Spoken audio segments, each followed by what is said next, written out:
Türkiye башкаласы Анкарада 13 сәгать. Исәмсез мөхтәрәм таңшар.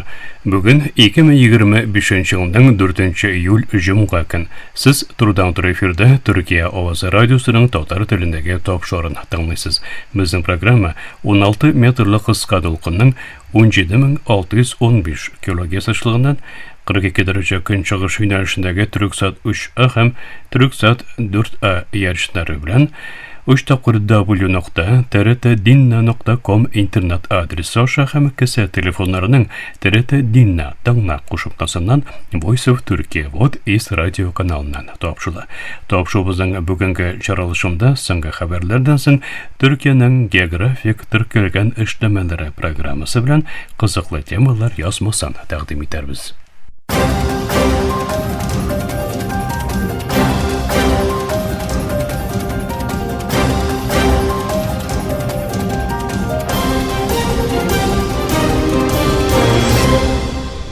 Türkiye авазы дулкыннарында соңгы хәбәрләр. Башта кайбер хәбәрләр кыскача.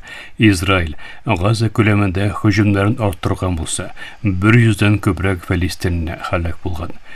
Иран Израиль белән утны туктатудан соң аэропортларны һәм һава киңлеген кабат ачты. Русия Әфганстандагы Талибан хөкүмәтен таныган беренче ил булды. Türkiye илбашының хәләл җифете климат гаделсезлегенә каршы кисәтте һәм глобаль күләмдә тагын да көчлерәк чаралар күрергә чакырды. Хәзер инде булар һәм башка хәбәрләр турында тулырак мәгълүмат. Türkiye илбашының хәләл җифете Эмин Эрдоган бай илләрне климат кризисының авырлыгын гадел һәм тигез итеп уртаклашырга, бүлешергә чакырды.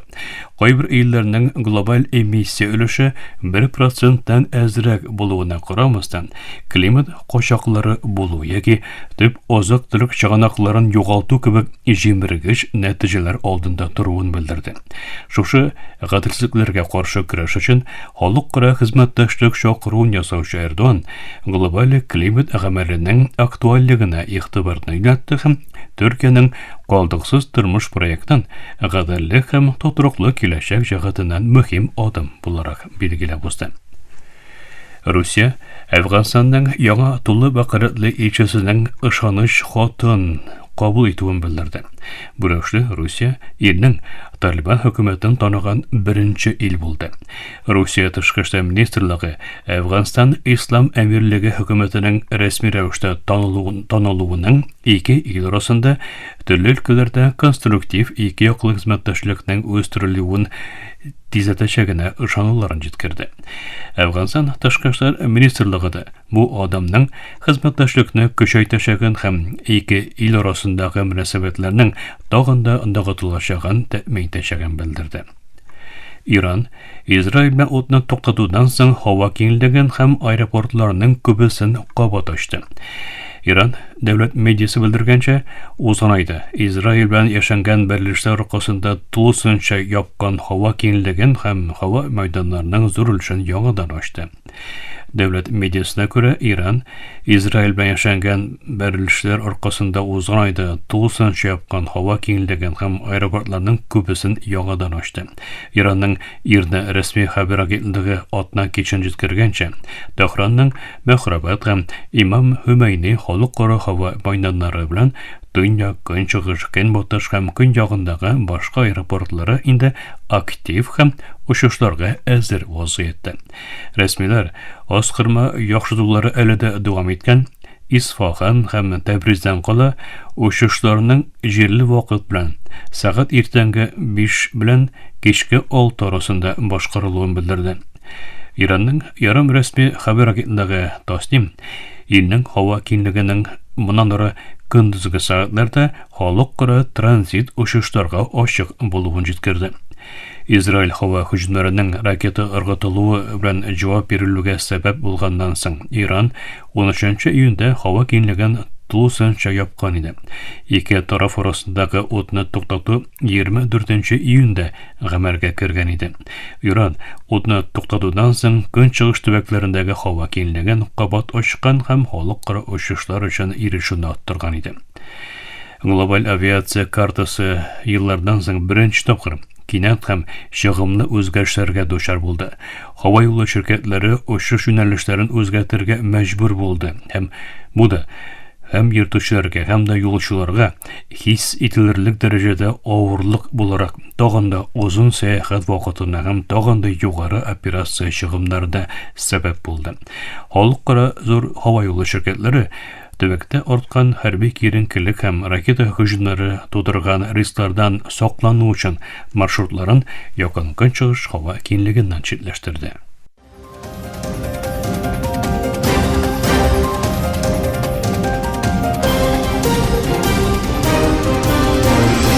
Türkiye авазы долкыннарында соңгы хәбәрләр тыңлыйсыз. Израиль Газа күләмендә һөҗүмнәрен арттырган булса, 100дән күбрәк фәлистинне һәлак булган. Сәламәтлек саклаучылар белдергәнчә, Газада Израильнең үлемгә китерүче яңа һава һөҗүме дулкынын башлатуы нәтиҗәсендә кимлегендә 102 фәлистинне үлгән. Израиль камалыш астындагы торак урыннардагы тыныч халыкка каршы геноцид үзенчәлегендәге сугышын арттырды. Шурада Хамас, АКШ Хоплап чыккан Газада отны туктату тәкъдимен башка Фәлистин төркемнәре белән башка төркемнәр белән сөйләшүен һәм сөйләшүләр төгәлләнгәннән соң җавабын арадашчыларга җиткерәчәген белдерде. Шул вакытта Израиль яу астындагы Йорданның көнбатыш үзәнлеген зур төрмәгә әйләндерә. Израильнең Газага каршы сугышның башлануыннан бирле мондый киртәләрнең кискен артуы касаба белән авылларны даими камалаш астында калдырды. 5 метр биеклегендәге металл койма Израиль яу астындагы Йорданның көнбатыш үзәнлегендә урнашкан Фәлистин касабасы Җинҗилнең көнчыгыш читен өзеп куя. Авыр курыч капкалар һәм юл киртәләре касабага кирип чыгу өчен бары тик бер генә юлны ачык калдырып, бу урын Израиль хәрбиләренең сакчы манараларыннан күзәтелә. Израиль көчләре тарафыннан салынган диварлар һәм контроль нукталары яу астындагы Йорданның көнбатыш үзәнлегендә яшәүче якынча 3 миллион фәлистинне өчен узак вакыттан бирле көндәлек тормышның өлешенә әйләнде. Фақат бик күп кеше Израильнең Газага каршы башлаткан сугыштан соң мондый киртәләрнең фаҗигале рәвештә артуы белән касаба белән авылларның даими камалыш вазгыятенә кируен белдерә. Христиан җитәкчелегендәге Кашмирда хаҗ сәфәре башланды. Христиан тарафыннан идарә ителгән Кашмирда Гималайлардагы Мәгара гыйбадәтханәсендә үткәрелгән еллык Хинд хаҗ сәфәре меңләгән хәрбиләштерелгән төркемнәрнең киң кырлы иминлек чаралары һәм югары технологиялы җайланмаларның күзәтүендә башланды. Кеше хукукларын саклау оешмалары бу сәфәрне хәрбиләштерелгән барыш буларак бәйләде. Гадәттән тыш иминлек чаралары, мәктәп, транспорт хезмәте, киберләр һәм базарлар белән бергә халыкның көндәлек тормышына тискәре йогынты ясаган булса, Хинд көчләре бу мәйданнарда транспорт хәрәкәтен узак вакытка туктатып торды. Мөхтәрәм тамашачылар, Төркия авазы дулкыннарында соңгы хәбәрләр тыңладыгыз.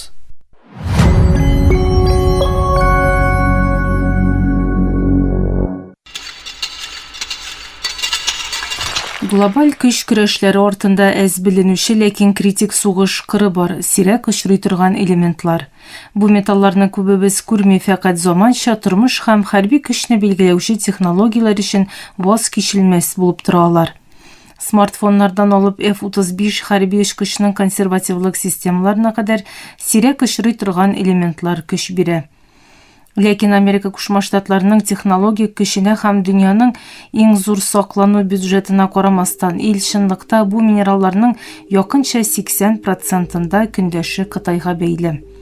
Бу икътисади бәйлелек кенә түгел, шул ук вакытта стратегик зәгыйфлек тә киләсе елларда милли куркынычсызлык һәм тышкы сәясәткә шәкел бирәчәк.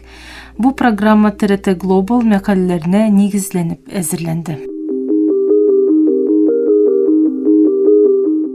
Сирәк очрый торган элементлар 17 металлдан торучы төркем, исемнәре неодим, тербий, празеодим һәм итрий һәм башкалар. Булар заманча технологияның мөһим элементлары булып тора. Исемнәрен сирәк ишетсәк тә, дөньяның кабыгында сирәк очрамый алар, ләкин җир астыннан чыгару эше буталчык, чыгымлы һәм тирә-як мөхитка зыян сала. Бу минераллар электрлы транспорт чараларындагы магнитлы моторга көч бирә, ракеталарга юнәлеш күрсәтә һәм медицина җиһазларының төп компоненты булып тора. Бер F-35 хәрби очкычы якынча 420 килограмм сирәк очрый торган элементтан тора. Җил турбиналары тонналарча неодим магниты куллана. Хәтта смартфоннарның экранында итрий һәм тербий бар. Сирәк очрый торган элементлар заманча дөньяның күренми торган, ләкин мөһим умырткасын тәшкил итә.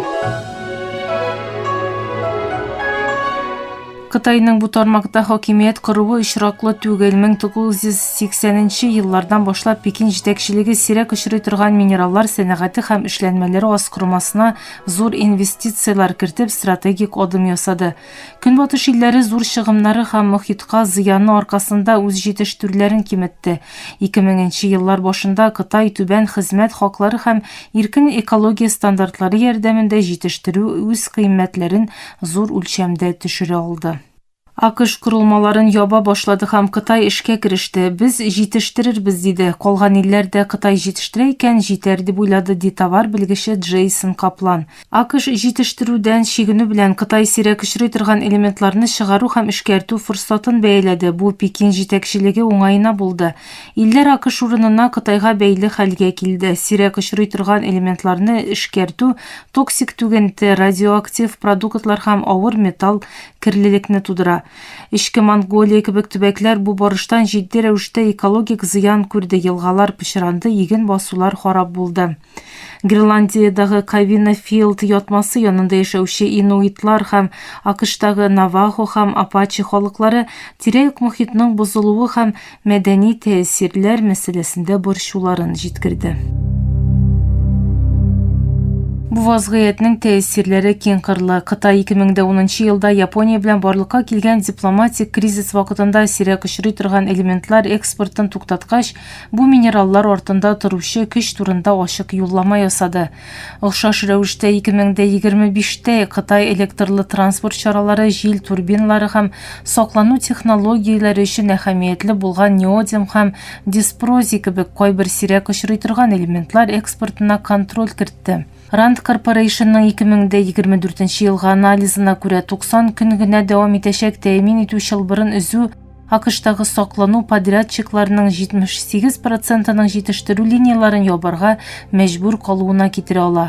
Бу вазгыять Вашингтон җитәкчелеге һәм берлектәш башкаларда сүрән салдырды.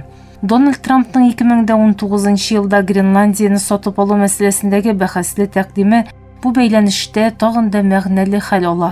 Гренландияның Кавина Филд кебек җирләрдә зур сирәк очрый торган элемент резервлары бар һәм бу минераллар экологик борчулар аркасында туктатылганчы Кытай инвестицияләрен кире алган иде. Охшаш рәвештә Канаданың да сирәк очрый торган элементлары күп. Кытай канадалы тау сәнәгате ширкәтләренә керткән инвестицияләр АКШта бу мөһим материалларны Кытайның читтән контроль итә алачагы мәсьәләсендә борчулар тудырды.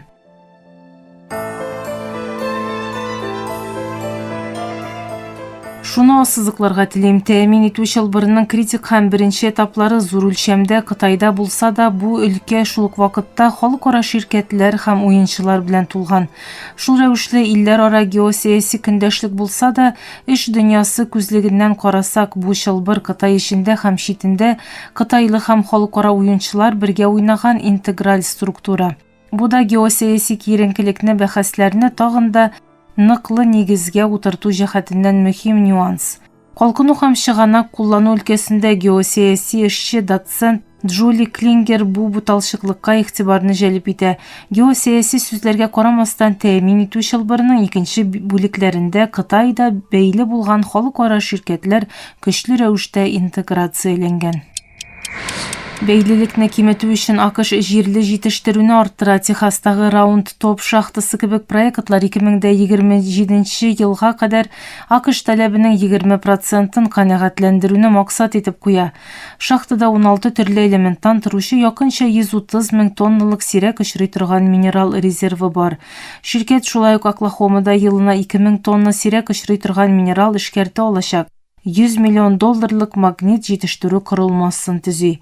Австралияның Linas Corporations şirketi һәм Авропа Берлегенең Resilience проекты кебек халыкара партнерлыклар да Кытай шитендәге чыганакларны төрләндерүне максат итә. Apple'ның элекке телефоннарыннан сирәк очрый торган элементларның 98%-ын кире алучы Daisy исемле роботы кебек утилләштерү программалары өмет уята, ләкин һаман да әле кечкенә масштаблы. Янә дә кыенлыклар күп. Rand Corporationга күрә үз-үзенә җитәрле тәэмин итү чылбырын кыру ким дигәндә 10 елны алачак.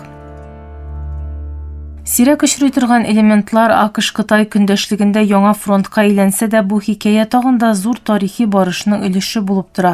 20-нче гасырда көрәш нефть өчен иде, 21-нче гасырда исә яртысы үткәргеч, критик минераллар һәм тәэмин итү чылбырлары өчен. Сирәк очрый торган элементлар моннан соң заманча көчнең тавышсыз ягы, яңа салкын сугышның кирәк-яраклары. Хәзер исә түбәндәге сорау туа. АКШ һәм берлектәшләре тирә-як мохитка салынган зыяннар белән очрашырга миллиардларча долларлык инвестиция кертергә һәм калдырылган структураны дистәләрчә ел буе кабат төзергә әзерме? Альтернатива бармы соң? Хәзерге вакытта монополияны корал буларак куллануны күрсәткән геосәяси көндәшкә дәвам итүче бәйлелек. Бүгенге программабыз азагына якынлашты. Ул ТРТ Global мәкаләләренә нигезләнеп әзерләнде.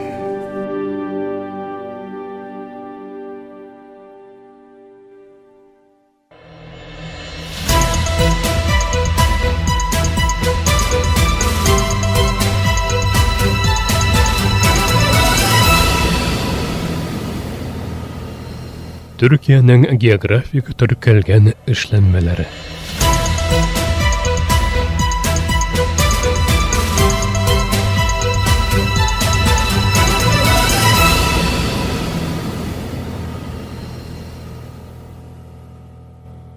Türkiye'nin en popüler tatlı rızıklarının birisi koymaklı ikmek kadayıfı Afyon Karahisar җирле хакимияте гаризасы белән географик күрсәткеч алган һәм халыкара аренада теркәлгән. Каймаклы икмәк кадайфы үзенчәлекле карамель тәме һәм каймагы белән ширбәтле булуына карамастан искиткеч тәмле. Анда май юк. Бу десертка аеруча Рамазан аенда өстенлек бирелә. Татлы ризыкның өстендәге каймак сыер, буйвол, кәҗә яки сарык сөтеннән ясала.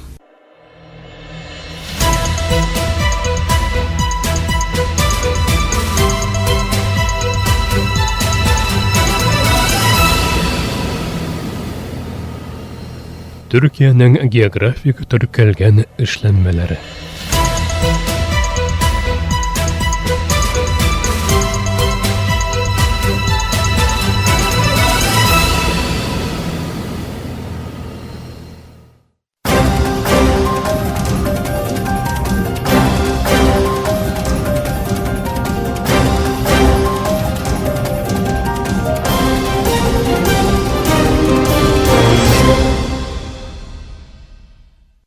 Мактарам таңышар. Түркия авазы радиосыдагы татар төрендәге тавышлары шушының белән ахырына якынлашты. Безнең программа һәр көн Түркия һәм Казан вакыты белән көндезге сәгать 1дә 16 метрлы кыска толкынның 17615 кГц эшлегеннән Түрксат 3А һәм Түрксат 4А ярышны белән 3 тапкыр www.trtdinna.com интернет адресы аша һәм кесе телефоннарының TRT Dinna тыңла кушымтасыннан Voice of Turkey Вот East радио каналынан тапшыла. Ярты сәгатьлек тапшырыбызның кабатлавын Түркия һәм Казан вакыты белән сәгать кичке 8 яртыда 42 дәрәҗә көнчыгыш юнәлешендәге Түрксат 3А һәм Түрксат 4А ярышлары белән 3 тапкыр www.trtdinna.com интернет сәхифәсе аша Вот Вес радио каналынан тыңлый аласыз. Әлегә без сезнең белән саубуллашабыз, эфирдә киләсе очрашуга кадәр.